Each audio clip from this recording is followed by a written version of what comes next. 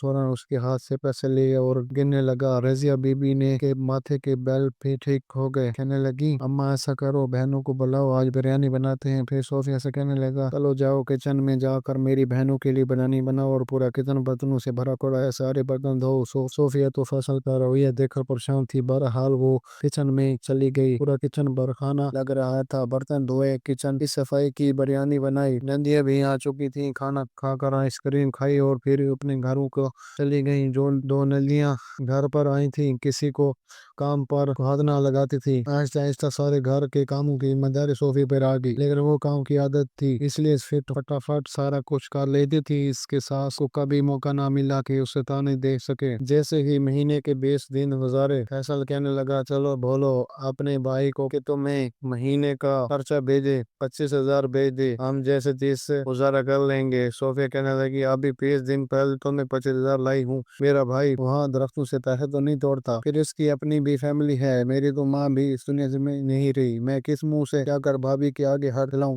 وہ کہنے لگا، جس منہ سے تم یہاں آئی ہو اسی منہ سے کیا کر مانگو، ارے اس منہ پر تمہارا رشتہ تھوڑی ہو رہا تھا، یہ تو میں ہی تھا جو تم لوگوں کو ملا، میں اچھی طرح جانتا ہوں تمہیں کوئی بھی پسند نہیں کرتا تھا، جب تم سے پہلی تمہاری دونوں چھوٹی بہنوں کو شادی ہو گئی تھی۔ دیکھو اگر تم اس گھر میں بسنا چاہتی ہو تو اپنے بھائی سے صاف بات کرو کہ مجھے یہاں چھوٹی موٹی دکان لے کر دے اور کاروبار سیٹ کروا دے تاکہ میں اپنے گھر کا سلسلہ چلا سکوں، کیونکہ چل پھر کر میں کوئی کام نہیں کر سکتا۔ وہ مزدور ہونے کے باوجود یوں اکڑ کر دکھاتا تھا جیسے خود بالکل ٹھیک ٹھاک ہوں، اچھا خاصا کماتا ہو، سارا گھر اس کی مرضی سے چل رہا ہو۔ صوفیہ چپ چاپ ہو گئی، سمجھ نہیں آ رہی تھی کہ بھابھی سے کیسے بات کرے، بیچاری نے تو اپنی ہاتھ کی انگوٹھی تک بیچ دی تھی، اب اور کیا بیچ دیں۔ اس نے عمیر سے واٹس ایپ پر بات کی اور روتے ہوئے کہنے لگی کہ میرے سسرال والے کہتے ہیں کہ فیصل چل کے کام نہیں کر سکتا، اگر اس کی دکان ہوگی تو وہ بیٹھ کر اور روزگار کا سلسلہ چلا لے گا۔ میں کہنے لگا، ابھی تو میں یہاں آیا ہوں اور ساتھ پوچھو تو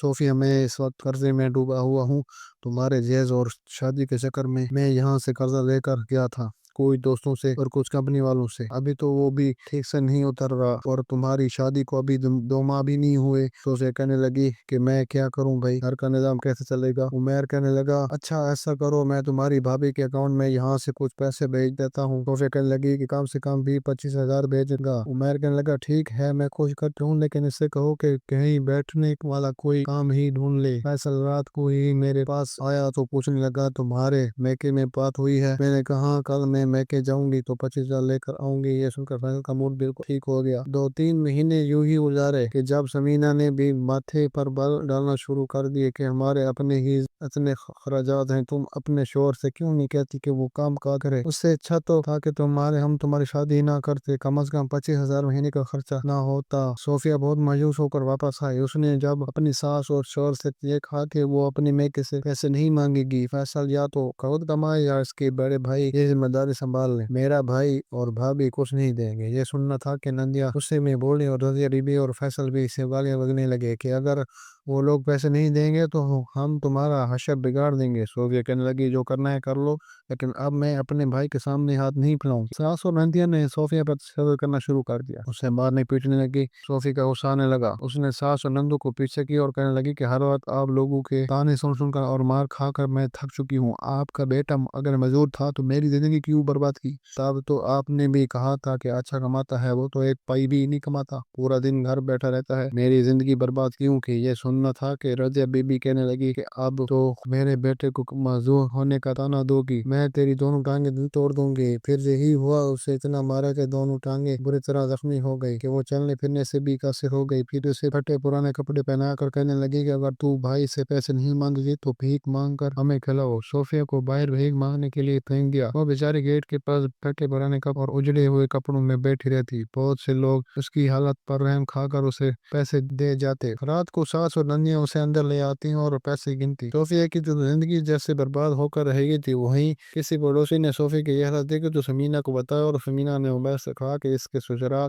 والے جو صوفیہ سے بھیک منگوانے لگے ہیں۔ عمیر نے جب یہ سنا تو اس کا دل تڑپ کر رہ گیا، کہنے لگا کہ ایسا کرتا ہوں، فیصل کو کوئی کام کروا دیتا ہوں تاکہ میری بہن کی زندگی میں سکون آ جائے۔ قرضہ وہ اتار چکا تھا، پیسے جمع کر کیے اور پاکستان آ گیا تاکہ فیصل کو کوئی کاروبار کروا سکے۔ حالانکہ کچھ پیسے اس نے جمع کیے تھے اور کچھ دوستوں سے قرضہ ہی لیا تھا کہ آہستہ آہستہ اتار دے گا، لیکن جیسے ہی صوفیہ کے گھر گیا تو سامنے کا منظر دیکھ کر اس کے ہوش اڑ گئے، کیونکہ رضیہ بی بی سوکھی روٹی پانی کے ساتھ صوفیہ کو کھلا رہی تھی۔ صوفیہ کے کپڑے جگہ جگہ سے پھٹے ہوئے تھے، چہرے پر نیل کے نشان تھے۔ اجڑی ہوئی حالت میں اپنی بہن کو دیکھ کر عمیر کا سینہ پھٹنے کو آیا تھا۔ اس کے بھائی کو دیکھ کر فیصل اور اس کی ساس حیران ہو گئے۔ فیصل کہنے لگا کہ تمہیں اتنا ہی احساس ہے، تم مجھے کاروبار کروا دو تاکہ میری حالت اچھے ہو جائیں گے۔ صوفیہ کہنے لگی نہیں بھائی، انہیں ایک روپیہ بھی نہ دیجیے گا، یہ لالچی لوگ ہیں، ان کا پیٹ ابھی نہیں بھرے گا۔ وہ رو رہی تھی۔ عمیر نے صوفیہ کو اپنے ساتھ لے کر آیا۔ اس کی بگڑی ہوئی حالت دیکھ کر ثمینہ کو بھی ترس آیا تھا۔ عمیر نے فیصل پر کیس کر دیا اور فیصل کو پولیس پکڑ کر لے گئی۔ اس کی ماں بہنیں رونے لگی، بڑے بھائی بھائیوں نے بھی کوئی ساتھ نہ دیا تھا۔ صوفیہ نے فیصل سے خلا لے لی، کیونکہ ایسا شخص جو لالچ میں آ کر شادی کرے، وہ اپنی ڈیمانڈ ہی پوری کرواتا رہے، وہ کبھی نہیں سدھرتا۔ جیسے حرام کی عادت پڑی چونکہ وہ ایسے ہی بہانے تراشتا ہے اور کبھی بھی نہیں کماتا۔ اگر عمیر فیصل کو کام کرواتا تو وہ چند دن ہی کرتا اور سارا پیسہ کھا پی جاتا، اور پھر صوفیہ کو کہتا کہ وہ اپنے بھائی سے مانگے۔ جو شخص بیوی کے کپڑے پھاڑ کر اس کے بال بکھیر کر اسے سڑک پر کھڑا کر دے کہ بھیک مانگو، اس شخص کی غیرت تو ویسے ہی مر چکی تھی، اس لیے وہ کبھی بھی اسے عزت اور دعوت نہ دیتا۔ ایسے شخص کے ساتھ زندگی گزارنے سے بہتر تھا کہ وہ اپنے بھائی کی در پر ہی بیٹھ جاتی۔ فیصل جیل میں سڑتا رہا اور اس کی ساس نندیاں اس سے قدر بدحالی کا شکار ہوئی کہ خود بھیک مانگنے پر مجبور ہو گئی۔ البتہ صوفیہ نے اپنے دل کو سمجھا لیا تھا کہ وہ بڑی پڑھی لکھی تھی، اس لیے سکول پڑھانے لگی اور اپنی زندگی ایسے ہی گزار دی۔ خدا کسی کو بیٹیوں کی زندگی برباد کرنے سے پہلے یہ سوچ لیں کہ زیادتی کرو تو زیادتی سہنی بھی پڑتی ہے۔ ہماری ویڈیو اگر آپ کو پسند آئی ہے تو ضرور لائک کیجیے، اپنی رائے دینا چاہیں تو کمنٹس کیجیے، اچھی لگے تو شیئر کیجیے۔ اس کے ساتھ ساتھ اگر آپ نے ہمارا چینل سبسکرائب نہیں کیا تو ضرور کیجیے اور بیل آئیکن پر لازمی کلک کیجیے تاکہ ہماری ہر آنے والی ویڈیو آپ تک بر وقت پہنچ سکے۔